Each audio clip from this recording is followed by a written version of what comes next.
بسم الله الرحمن الرحيم مقعي عبد الله محمد عقا waxaan kamid ahaa dhalinyarada ku guuleystay barnaamijkii aroos wacan markii aan maqlay in barnaamijka la hirgeliyay ayaan tijaabiyay nasiibkayga waan ku guuleystay maanta waniga dhex fadhiyo gurigeedii oo qalabeysan waxa ma hadaas oo dhan iskale markoobaad Ilaahay marka labaadna shirkadda Telesom iyo mas'uuliyiinteeda ayaan aad ugu mahadcelinayaa 6 bilood muddadii 6 bilood masaariftii waa la noo qoray way noo socotaa insha Allah shaqadina waan ka rajeynaa hadii la yiraahdo kiradina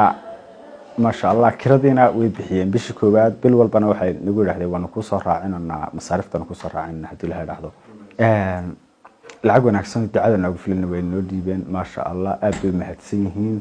ما شاء الله وحن وبقعدنا يا سيدة أيضا يرتقوا قرب تاجن تهاي شركة التلسم وحنا قلتها ولا قلتها وشو يقوم هي مسنية قيس إسلامي سو كل شيء أنتي